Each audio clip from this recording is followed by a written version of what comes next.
warahmatullahi wabarakatuh. Bismillahirrahmanirrahim. Alhamdulillahilladzi an'amana bi ni'matil iman wal islam wa nusalli wa nusallimu ala khairil anam sayyidina Muhammadin wa ala alihi wa sahbihi ajma'in. Amma ba'd. Pertama yang saya hormati Kepala Sekolah SDN Tigasan Kulon 1, yaitu Bapak Samsul. Yang kedua yang saya hormati Ibu dan Ibu kami sebagai CGP Angkatan 11 beserta Bapak Ibu guru kalian yang kami hormati. Pertama, mari kita panjatkan puji dan minta syukur kehadirat Allah Subhanahu wa Ta'ala yang mana pada pagi hari ini kita semua bisa dikumpulkan di tempat yang insya Allah penuh berkah ini dalam keadaan sehat walafiat.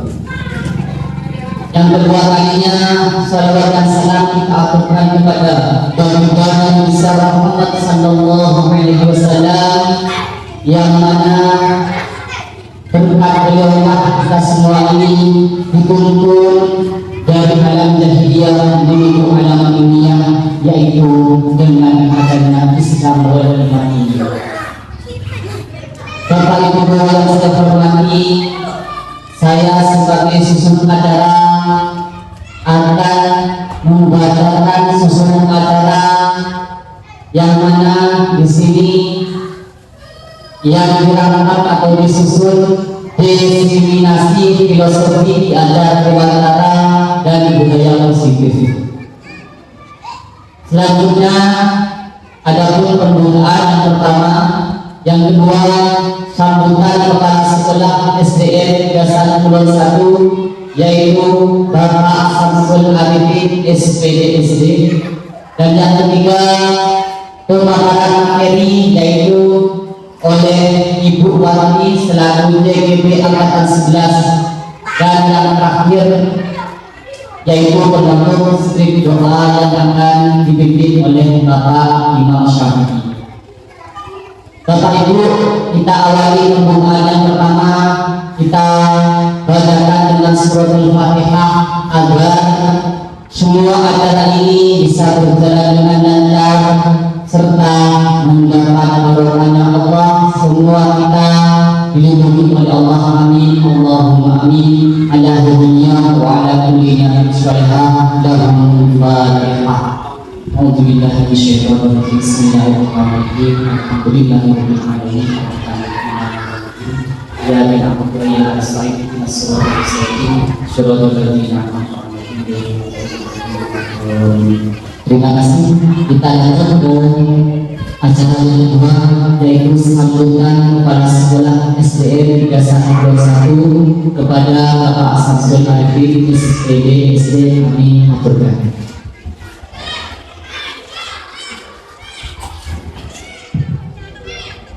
Assalamualaikum warahmatullahi wabarakatuh. Bismillah, alhamdulillah,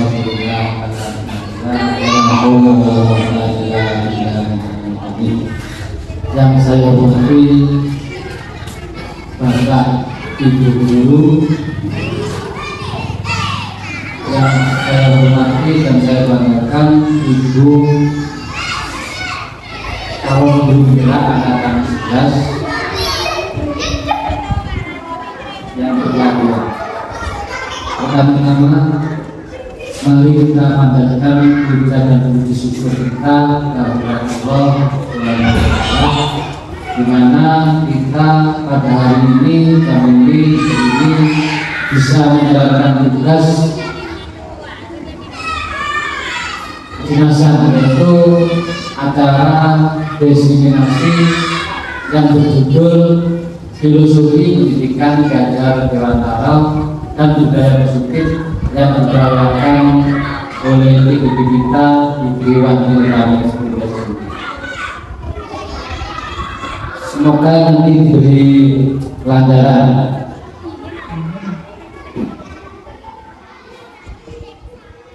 Dan kedua kalinya sholawat dan salam semoga selalu berberkahan kepada junjungan kita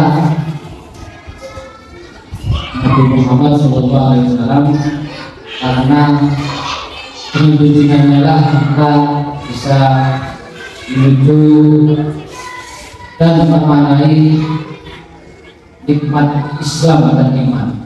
Semoga kita selalu mendapatkan syarat. Bapak Ibu, perkenankanlah saya memberikan sambutan yang mungkin cuma barang satu atau 4 poin saja. Yang pertama yaitu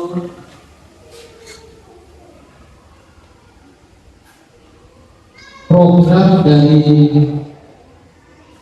Brosmina yang digagas oleh BPBD Jawa Timur itu anggarannya besar. Jadi dengan anggaran yang besar itu kami sebagai stakeholder atau lembaga pendidikan yang dibangun berharap dengan adanya program tersebut itu membawa kemajuan bagi pendidikan yang ada di tingkat pelaku, terus yang kedua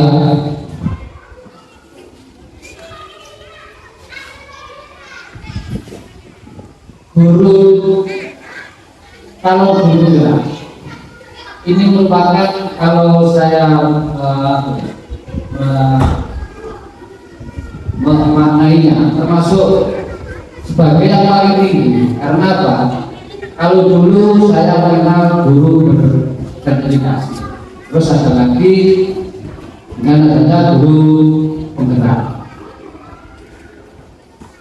Berarti ini merupakan suatu kasta tertinggi lah dalam dunia pendidikan.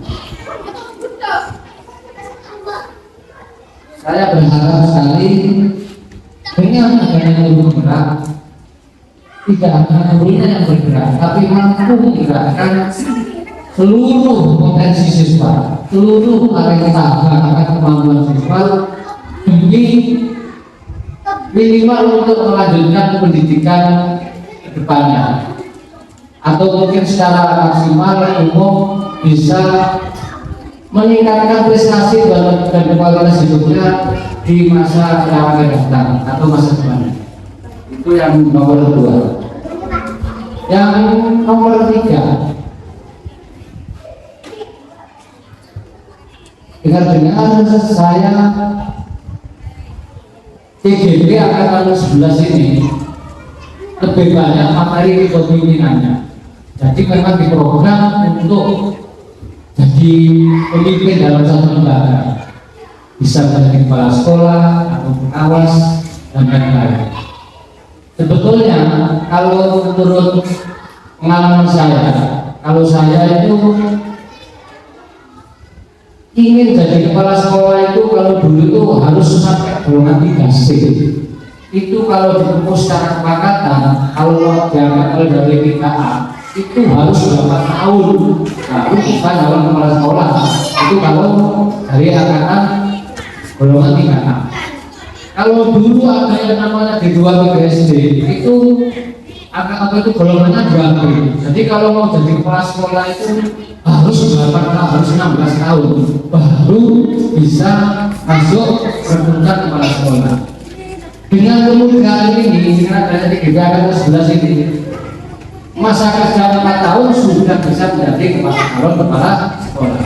Jadi mohon dengan adanya kemudahan yang diberikan oleh pemerintah ini bagi calon DPD, minimal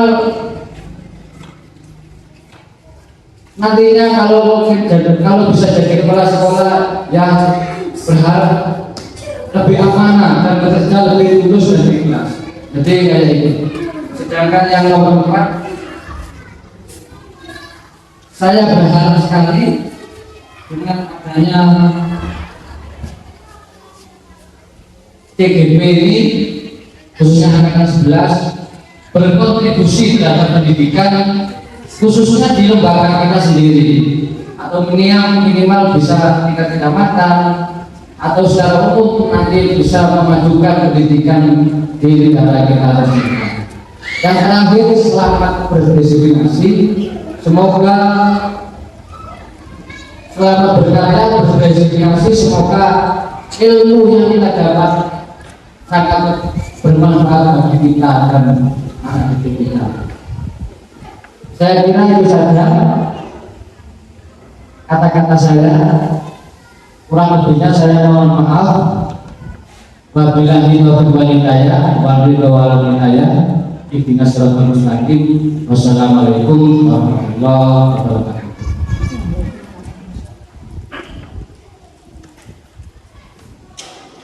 Terima kasih atas sambutan Kepala Sekolah SDN Negeri 1. Selanjutnya acara yang ketiga yaitu pemaparan materi yang akan dibawakan oleh Ibu Wakil Utami SDN.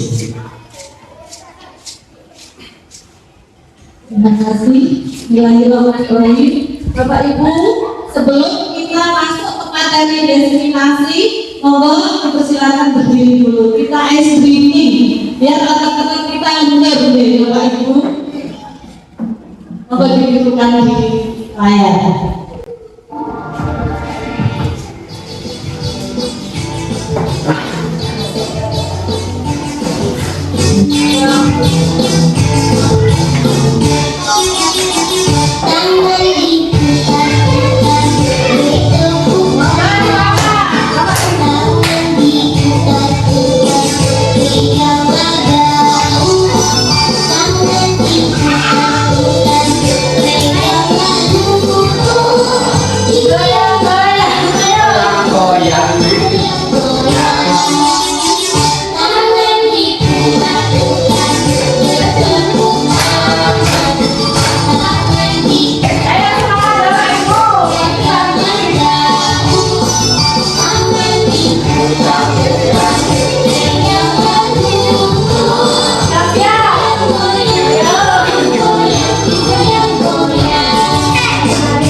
Baik, Bapak Ibu, izinkan saya berpantun terlebih dahulu. Air berlian adalah dalam, air tenang seperti berlian. Izinkan saya mengucap salam. Assalamualaikum warahmatullahi wabarakatuh. Waalaikumsalam warahmatullahi wabarakatuh. Cakep. Tujuan destinasi saya adalah yang pertama untuk memenuhi tugas saksi nyata. Tugas saksi nyata saya sebagai calon penggerak di modul keempat budaya positif. Kemudian yang kedua, memotivasi guru dan warga sekolah untuk menerapkan budaya positif di lingkungan sekolah. Kemudian yang terakhir, sharing tentang apa yang sudah saya dapatkan selama beberapa bulan ini di CCP. Baiklah Bapak Ibu, di sini ada beberapa foto kegiatan di sekolah. Yang terlihat di sini apa Bapak Ibu? Foto tentang apa? Tentang murid dan guru, di sini terlihat murid dan guru. Nah, menurut Bapak dan Ibu guru dan Bapak dan Ibu guru terhadap murid itu apa? Murid di sini apa Bapak Ibu? Sebagai apa? Murid di sini anak didik kita Bapak Ibu guru yang mempunyai keunikan sendiri, mempunyai karakter yang berbeda. Di masing-masing anak mempunyai karakter yang berbeda. Kemudian dasar pemikiran Ki Hajar Dewantara tentang pendidikan. Yang pertama, menuntut pendidik itu hanya dapat menuntut tubuh atau hidupnya kekuatan kodrat yang ada pada anak-anak agar dapat memperbaiki lawannya hidup dan tumbuhnya kekuatan kodrat anak. Ki Hajar Dewantara 1945, dasar-dasar pendidikan halaman 1 paragraf 5. Maksud menuntut di sini Bapak Ibu, kita sebagai pendidik itu tidak boleh mengatakan apa yang kita mau kepada murid-murid kita, tapi di sini kita mengarahkan anak didik kita menuju kepada kesuksesan atau kebahagiaannya sesuai dengan kodrat anak masing-masing. Kemudian hal ini pun selaras dengan semboyan Ki Hajar Dewantara, di mana semboyan Ki Hajar Dewantara Bapak Ibu pasti sudah paham ya. Ingatlah keluarga, ingatlah anak-anaknya, uturi handayani. Ingatlah keluarga, tentunya ketika kita sebagai guru atau sebagai pendidik berada di depan, kita wajahnya menjadi teladan atau menjadi contoh. Di sini kalau dalam bahasa Jawa sebagai tulodo itu teladan di Bapak Ibu. Kemudian radio atau kargo, maksudnya di sini ketika murid berada di tengah, kita bersamai mereka, kita mendampingi mereka. Kemudian yang terakhir, uturi handayani itu dimaksudkan ketika kita berada di belakang peserta didik kita. Kita di sini memberi dorongan atau memberi motivasi kepada anak didik kita. Seperti itu Bapak Ibu.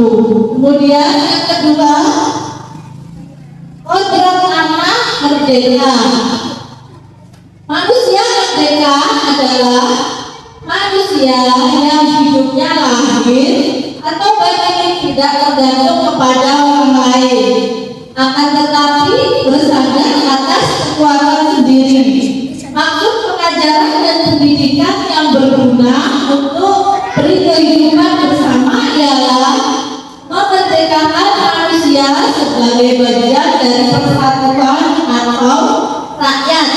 Ki Hajar Dewantara Pendidikan dan Pengajaran Nasional Desember 1928. Jadi di sini murid merasa merdeka Bapak Ibu. Murid di sini bisa berdiri di atas kakinya sendiri, tidak dipaksa. Kemudian yang ketiga, kodrat anak bermain. Bermain adalah perasaan, kemauan, tenaga, cipta, rasa, karya, dan pekerti sudah ada pada diri anak. Permainan anak dapat menjadi bagian pembelajaran di sekolah. Jadi di sini saudara anak bermain. Bermain itu merupakan kegiatan yang menyenangkan ya Bapak Ibu. Ketika anak sudah merasa senang, ketawa, bahagia. Nah, permainan ini bisa kita kaitkan dengan pembelajaran kita Bapak Ibu. Ketika anak tadi sudah merasa bahagia, senang, maka termotivasi, anak termotivasi untuk lebih giat belajar. Ya. Pembelajaran ini, pembelajaran bermain bisa dengan tebak-tebakan atau juga dengan ulang tangga. Seperti itu Bapak Ibu. Kemudian yang ketiga, berpihak. Pendidikan yang berpihak pada anak, bebas dari segala ikatan, dengan cuci hati mendekati sang anak, bukan untuk meminta Tuhan, melainkan untuk berhamba pada sang anak.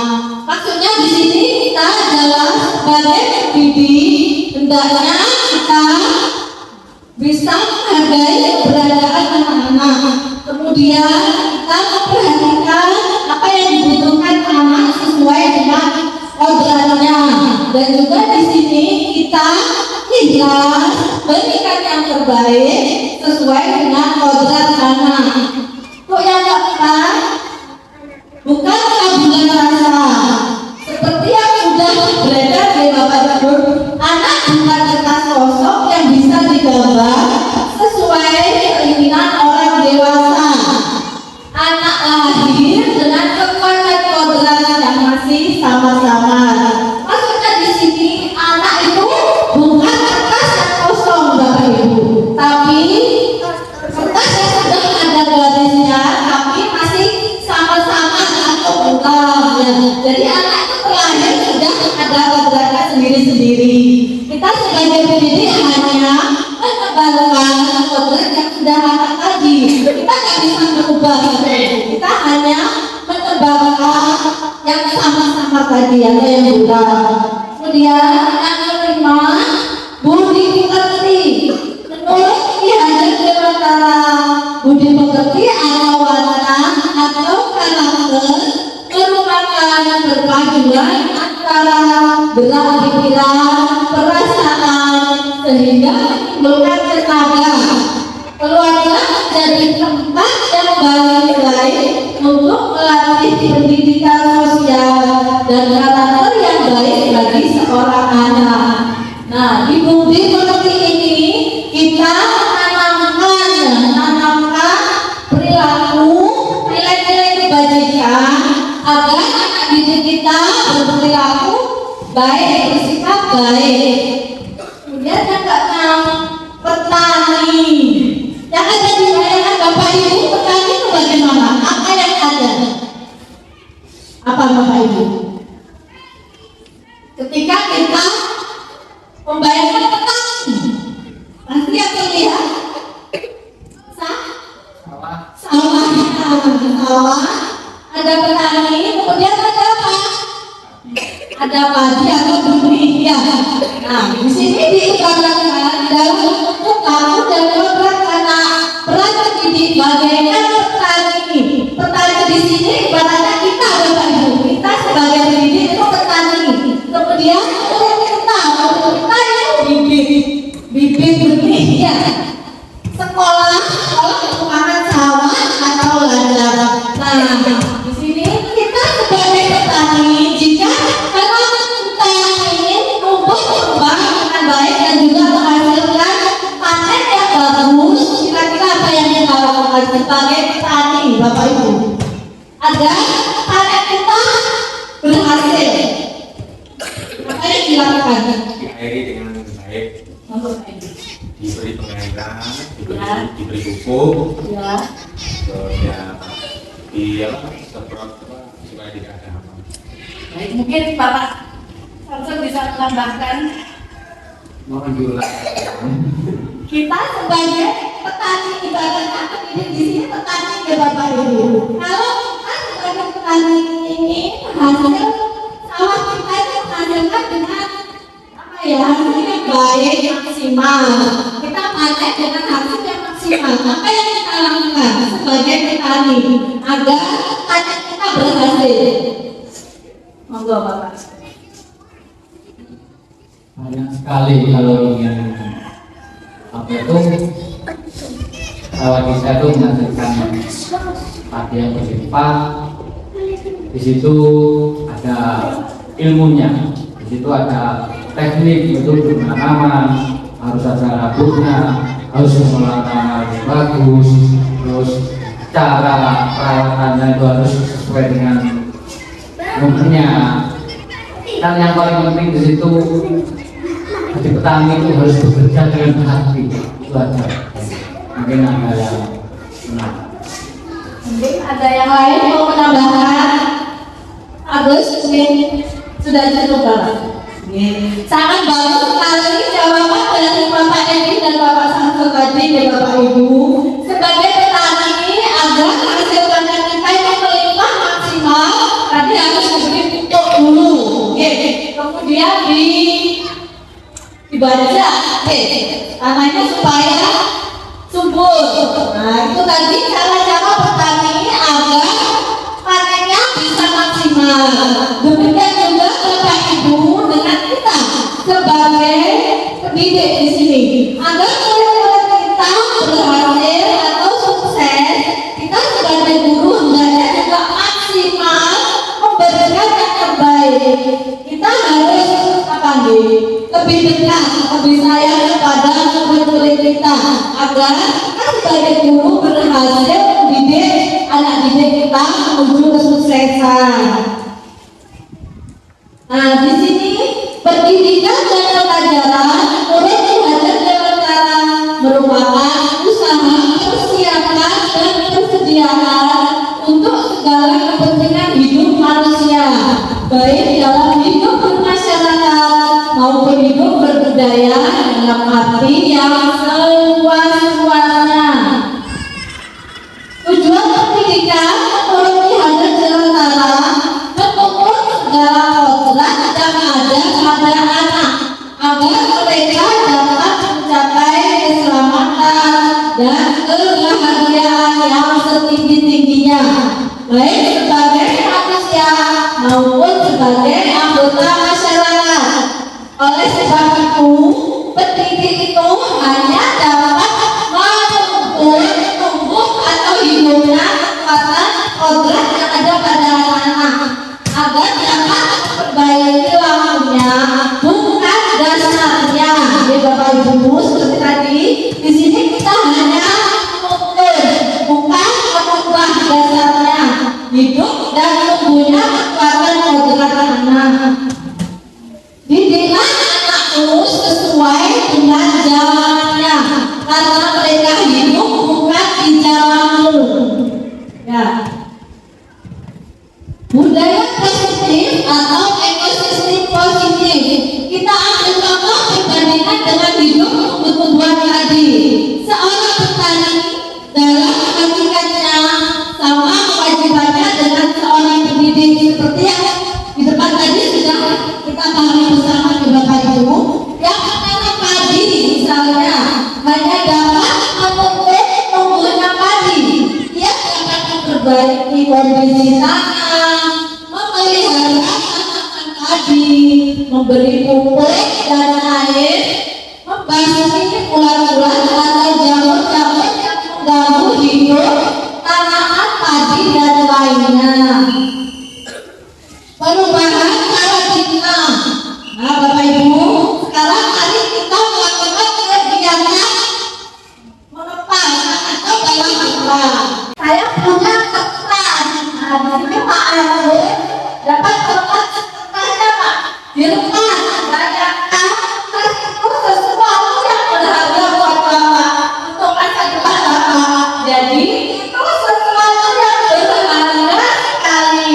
Coba bisa berdiri dengan Pak Edi. Nah sekarang Pak Edi posisinya di sini. Baik Bapak Ibu, kita lanjutkan. Maaf tadi ada break dulu. Nah di sini Pak Agus punya sesuatu keluarga dan kok masa kita tahu anaknya monggo aturan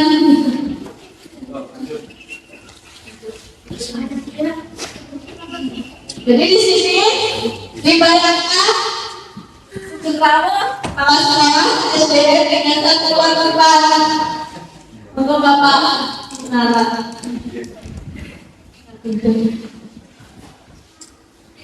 Nah sekarang posisi Pak Edi itu ingin sekali apa yang dipakai Pak Agus itu jadi milik Pak Edi. Kira-kira bagaimana Pak Agus mempertahankan barang berharga Pak Agus? Apakah diberikan ke Pak Edi dengan dibujuk layu, diberi uang, atau Pak Agus tetap mempertahankan? Bisa diukur Pak Edi? Atau dilayu dulu? Dilayu dulu. Pakai layangan. Pakai layangan. Monggo.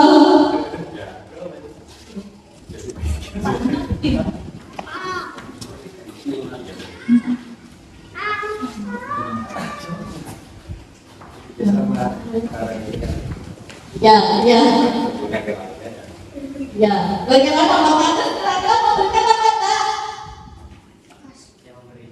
Oh, sangat baik kenal Bapak Terserah memberikan barang berharga ada Pak Edi. Nah di sini kita kaitkan dengan perubahan paradigma. Paradigma itu apa Bapak Ibu? Paradigma itu keyakinan atau kepercayaan mendasari seseorang untuk melakukan suatu tindakan. Nah tadi kegiatan cobalah buka, Pak Agus ternyata tidak mempertahankan apa yang dimilikinya. Tapi kata Pak Agus berusaha hati memberikan kepada Pak Edi. Berarti di sini saya mengontrol Pak Agus memberikan itu diri Pak Agus sendiri, Jadi di sini perubahan paradigma. Perubahan paradigma teori kontrol. Guru mengontrol murid. Benar atau tidak Bapak Ibu? Selama ini guru mengontrol murid.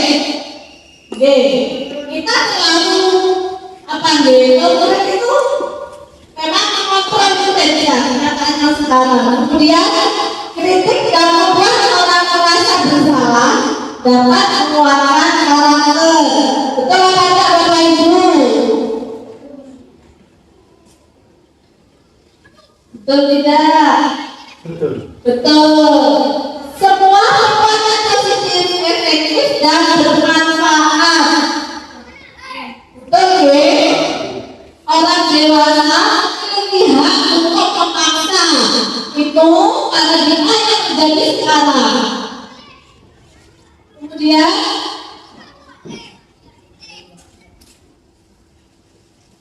perubahan paradigma yang saya itu Bapak Ibu, dari perubahan paradigma stimulus respon menjadi teori kontrol. Bisakah kita mengontrol seseorang? Di sini di stimulus respon kita mencoba mengubah orang agar berpandangan sama dengan kita. Itu menurut stimulus respon. Sekarang ke teori kontrol kita berusaha memahami pandangan orang lain tentang dunia. Sudah berubah Bapak Ibu dari stimulus respon yang tadinya mengubah orang agar berpandangan sama dengan kita, sudah berubah kita berusaha memahami pandangan orang lain tentang dunia. Kemudian stimulus respon, perilaku buruk dilihat sebagai suatu kesalahan. Itu menurut stimulus respon. Tetapi teori semua perilaku memiliki tujuan. Seperti tadi kegiatan kepanjangan Pak Agus memberikan barang yang berharga pada Pak Edi itu memiliki tujuan. Terus stimulus respon, orang lain bisa mengontrol saya. Tapi di teori kontrol hanya ada yang bisa mengontrol diri Anda. Seperti tadi Pak Agus meskipun dibujuk jangan sama Pak Edi, dengan bujukan yang pertama belum memberikan, baru bujukan yang kedua Agus memberikan. Ya, saya bisa mengontrol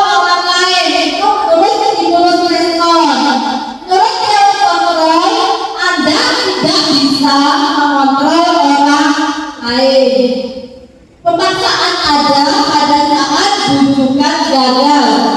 Jadi ketika dibujuk gagal maka dipaksa. Oke. Tercontoh kolaborasi dan konsensus menciptakan pilihan baru. Kemudian model berpikir tentang kalah itu di stimulus respon.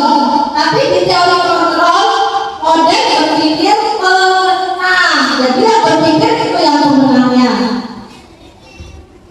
Apakah makna disiplin? Bapak Ibu pasti sudah tidak asing lagi dengan kata disiplin.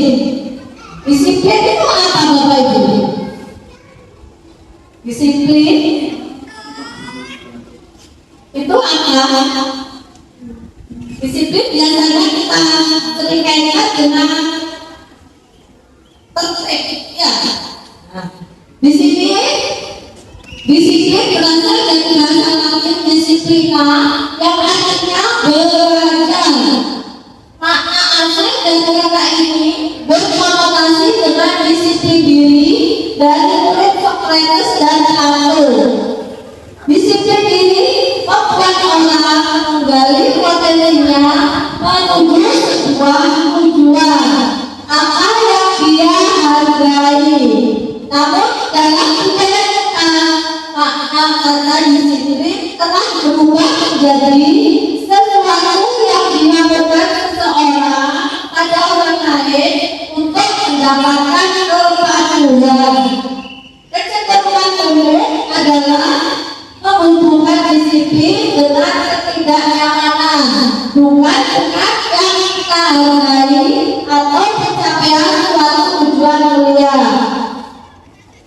Teori motivasi perilaku manusia. Yang pertama, untuk menghindari ketidaknyamanan atau hubungan. Apa yang terjadi apabila saya tidak melakukannya? Itu termasuk motivasi eksternal. Motivasi yang berasal dari luar diri individu tersebut. Kemudian untuk mendapatkan imbalan dari orang lain atau institusi. Apa yang akan saya dapatkan apabila saya melakukannya? Yang ketiga, untuk menghargai diri sendiri menjadi insan yang sesuai dengan harapan kita. Saya akan menjadi orang seperti apa bila saya melakukannya. Itu teori motivasi perilaku manusia. Merdeka di sini menurut Ki Hajar Dewantara, merdeka itu tidak hanya terlepas dari perintah, juga dapat buat memerintah diri sendiri. Nah di sini Bapak Ibu ajak gambar suamiku budaya positif. Dari yang terkecil itu peraturan, kemudian keluar menjadi keyakinan kelas, kemudian lingkungan positif dan jadilah budaya positif. Budaya positif itu kebiasaan yang dilakukan yang memiliki nilai-nilai kebajikan yang universal. Ketika anak didik kita sudah berada di lingkungan yang positif, maka mereka akan menjalin hubungan yang sehat dengan teman-temannya. Kemudian di sini juga mereka akan mempunyai perilaku yang baik. Jadi tidak akan mempunyai perilaku tidak baik karena mereka sudah bertanggung jawab dengan apa yang mereka lakukan. Seperti itu. Nah, keyakinan kelas, dukungan dan penghargaan. Bapak Ibu di kelas pasti sudah membuat keyakinan kelas. Nomor banget. Membuat keyakinan kelas. Nah, keyakinan kelas yang dibuat di kelas itu fungsinya apa? Fungsinya agar kelas jadi tertib, terkondisikan agar anak didik kita mampu juga dengan keyakinan yang sudah dibuat. Mengapa keyakinan kelas bukan peraturan saja? Kenapa Bapak Ibu? Ada yang bisa membantu saya menjawab? Baik Bapak Ibu. Kalian ingat kelas, Bapak Ibu lakukan di kelas bersama dengan murid apa boten? Dibuat bersama murid apa boten? Bersama dengan murid kan? Jadi guru dan murid membuat kesepakatan apa-apa yang sudah apa-apa yang diinginkan murid di kelas itu. Misalnya tidak boleh makan minum di dalam kelas kecuali ketika istirahat. Nah itu keyakinan kelas yang sudah dibuat yang pertama. Kemudian yang kedua bisa datang sekolah tepat waktu. Terus apa lagi Bapak Ibu keyakinan di kelas? Piket sesuai jadwal. Nah ketika anak-anak kita melanggar kesepakatan yang sudah kita buat, kira-kira bagaimana Bapak Ibu? Anak-anak sudah paham kan dengan konsekuensi jika melanggar kesepakatan kelas ini. Nah, bagaimana dengan peraturan kelas? Peraturan kelas yang membuat siapa Bapak Ibu? Peraturan kelas yang membuat adalah guru itu sendiri tanpa melibatkan murid. Jadi di sini peraturan kelas itu sifatnya hanya satu anak, guru saja yang membuat. Nah, di sini anak-anak mau melakukan kebiasaan-kebiasaan di kelas karena merasa takut. Karena nanti terkena Pak guru-gurunya ketika peraturan kelas yang sudah dibuat Bapak Ibu guru tidak dilakukan, pasti ada hukuman. Dia membantu Bapak Ibu. B. Pastinya peraturan yang tidak dilakukan oleh anak didik kita pasti mendapatkan hukuman. Nah seperti itu. Kenapa ada peraturan harus menggunakan helm bila mengendarai kendaraan roda dua? Bapak Ibu, ketika Bapak Ibu keluar rumah menggunakan motor, Bapak Ibu pasti menggunakan helm. Kira-kira motivasi Bapak Ibu yang pertama menggunakan helm itu apa? Untuk keamanan. B. Terus motivasi yang kedua, takutkah sama polisi? Oke, jadi tadi motivasi yang pertama karena pengaman. Pengaman di sini merupakan keselamatan. Bapak Ibu yakin kalau kita memakai helm pasti di jalan ada apa-apa atau tidak selamat? Ya seperti itu Bapak Ibu. Tapi motivasi yang kedua karena takut dengan bapak polisi. Berarti itu merupakan takut dengan peraturan. Kemudian mengapa ada peraturan 3M? Menggunakan masker, mencuci tangan, dan menjaga jarak 1,5 meter. Kira-kira kenapa Bapak Ibu? Kita harus menggunakan masker, mencuci tangan, menjaga jarak 1,5 meter. Kenapa?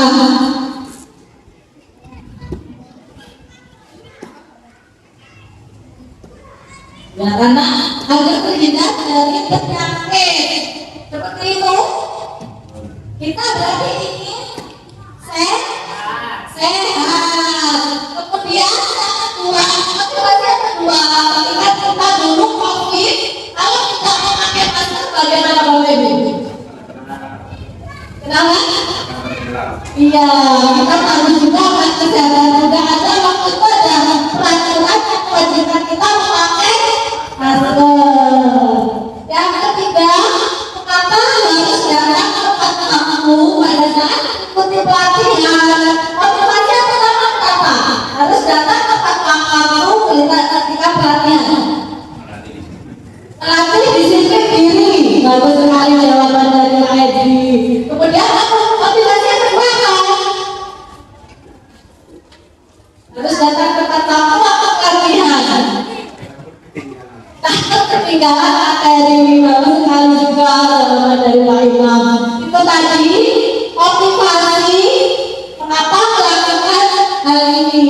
Menurut Bapak Ibu yang paling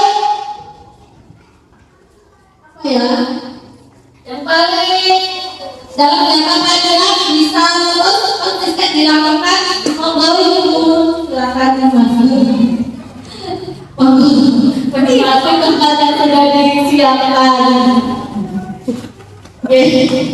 Jadi kira-kira Bapak Ibu dari kita ada peraturan yang manakah yang nantinya dalam jangka panjang bisa konsisten atau tetap melekat di hati kita Bapak Ibu.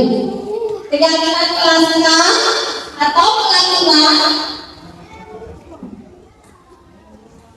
keyakinan J. Mungkin ibu-ibu yang baru datang.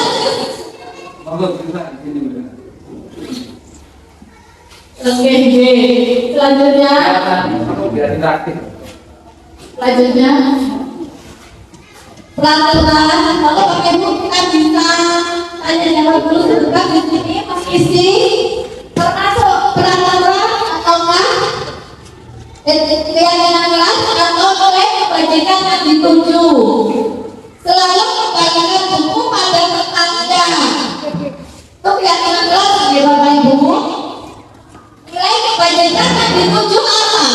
Kalau selalu kembalikan buku pada tempatnya. Nilai yang baik isinya apa? Anak tersebut bergerak bertanggung jawab sekali mengembalikan barang tempat asalnya. Kemudian dilarang mengganggu orang lain. Kebajikan di sini apa? Nilai kebajikan di sini jangan mengganggu orang lain. Apa di sini?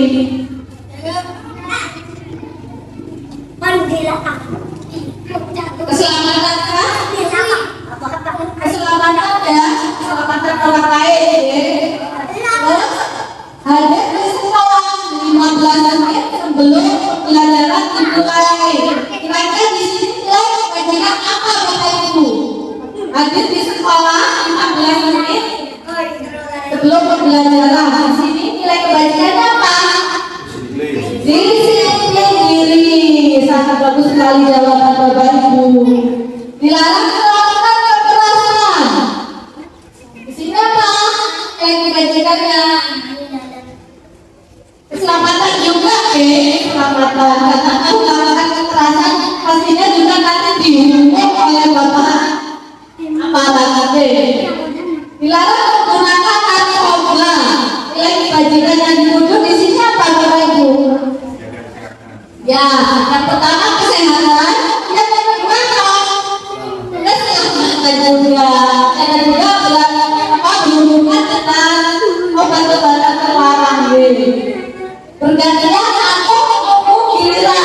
Belajar di sini nilai kebajikan apa yang dituju? Disiplin juga. Terus kemudian antri, budaya antri. Gunakan masker. Tadi sudah dibahas awal. Gunakan masker. Itu kebajikannya apa? Kesehatan. Kesehatan. Ya. Kemudian jangan keluar di kelas atau di koridor. Nilai kebajikan yang dituju apa? Ketika anak belajar di kelas, kira-kira keselamatan. Oke, kita lihat jawaban kita. Balas sudah. Nah, yang pertama tadi tanggung jawab. Betul sekali jawaban dari Pak Edi. Menghormati orang lain yang diri sendiri. Itu jawaban dari Iva. Bagus sekali. Menghormati orang lain komitmen pada tujuan. Keselamatan, menghormati orang lain. Kemudian kesehatan, menghormati orang lain, kesabaran. Kesehatan dan keselamatan, keselamatan dan keamanan. Nah ini tadi dihukum oleh penghargaan. Pengaruh jangka pendek dan jangka panjangnya seperti tadi. Kalau orang melakukan karena sudah yakin dari dirinya sendiri, maka nanti pengaruhnya bisa jangka panjang. Tapi kalau melakukan sesuatu karena ingin penghargaan, misalnya aku mau melakukan itu karena nanti dapat uang, itu berdasarkan penghargaan. Bisa juga melakukan sesuatu karena takut hukuman. Ya, seperti tadi menggunakan helm, kan ada motivasi untuk melakukan takut itu berarti bukan dari motivasi diri, bukan dari keyakinan, tapi berangkat dari peraturan. Nah, tindakan guru yang berupa masuk ke dalam lingkungan atau konsekuensi.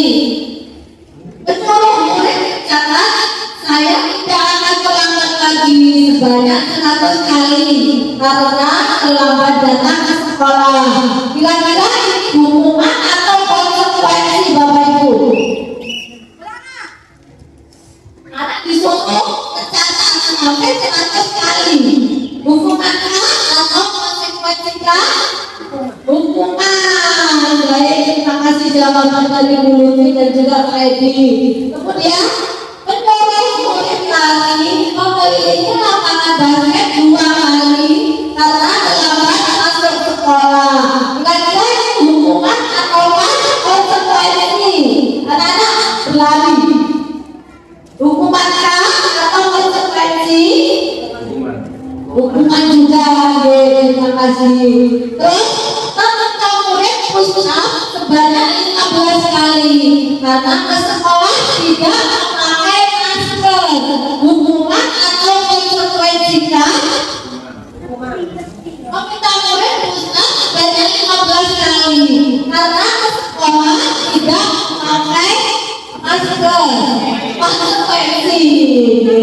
Dan kita lihat ini saja jawabannya Bapak Ibu. Kemudian meminta murid membersihkan tumpahan air di meja karena tempat itu tersenggol. Hukuman atau konsekuensikah? Konsekuensi. Menyuruh murid memiliki lapangan basket sebanyak 2 kali karena terlambat ikut mata pelajaran PJOK. Hukuman atau konsekuensikah? Baik, hukuman B. Kita coba lihat jawabannya. Nah, yang pertama, menyuruh murid mencatat dan tidak akan terlambat lagi sebanyak 100 kali itu hukuman. Menyuruh murid lari memiliki lapangan basket itu juga hukuman. Meminta murid push up sebanyak 15 kali karena tidak memakai masker, hukuman. Di sini jawabannya. Meminta murid mengganti kertas tugas teman yang dicoret-coret itu konsekuensi. Karena sudah mencoret kertas temannya, maka dia harus mengganti, itu konsekuensi. Kamu ingin menjadi orang yang seperti apa kalau kamu melakukan ini? Nah, ini Bapak Ibu segitiga restitusi.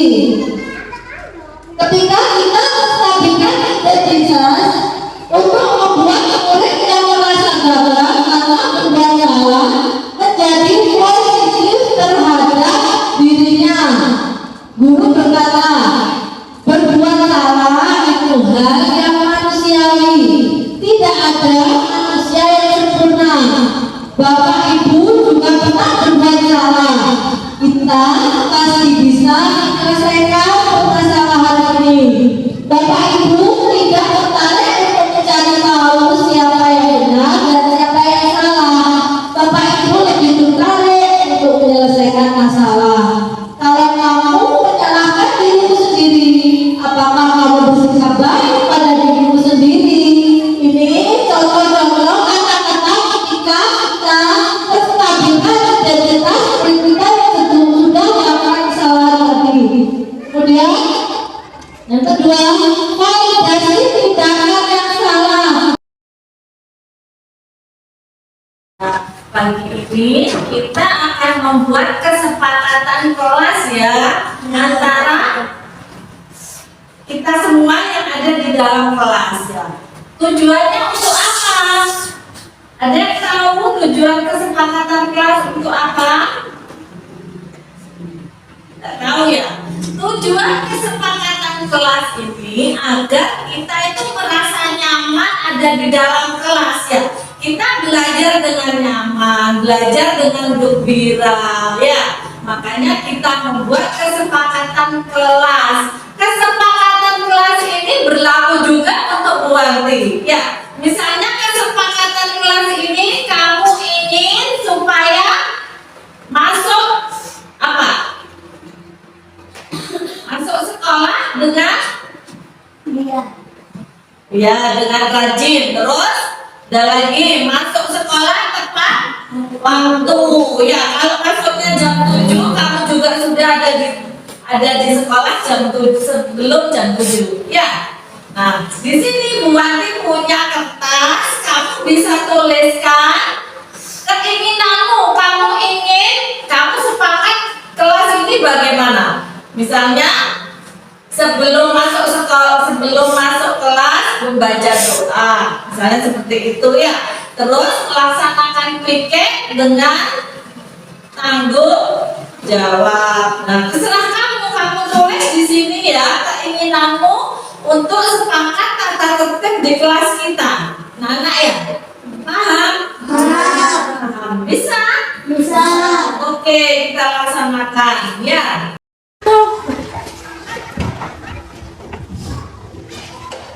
Pada kita semua dan mendengar kita semua dengan tambahan ilmu dan barokah, dan khususnya pada Ibu juga sebetulnya ada keadaan yang tidak diinginkan. Ada khususnya ada Alhamdulillah syukur bismillahirrahmanirrahim. Alhamdulillahirabbil alamin. Arrahmanirrahim. Maliki yaumiddin. Shiratal mustaqim. Shiratal ladzina an'amta 'alaihim ghairil maghdubi 'alaihim. Alhamdulillah syukur bismillahirrahmanirrahim. Hamdan syukuran lillahi hamdan lillahi wa nazidah. اللهم صل على سيدنا محمد وعلى ال سيدنا اللهم صل على سيدنا محمد والخاتم لما سبق نصر هذه الاشواق المشركين وعلى اله حق قدره اللهم بارك انفسنا والى اللهم ربنا اتنا في الدنيا حسنه وفي الاخره حسنه سبحان ربك رب العزة عما يصفون وسلام على المرسلين والحمد لله وعلى بسر الفاتحة. أعوذ بالله من الشيطان الرجيم بسم الله الرحمن الرحيم الحمد لله رب العالمين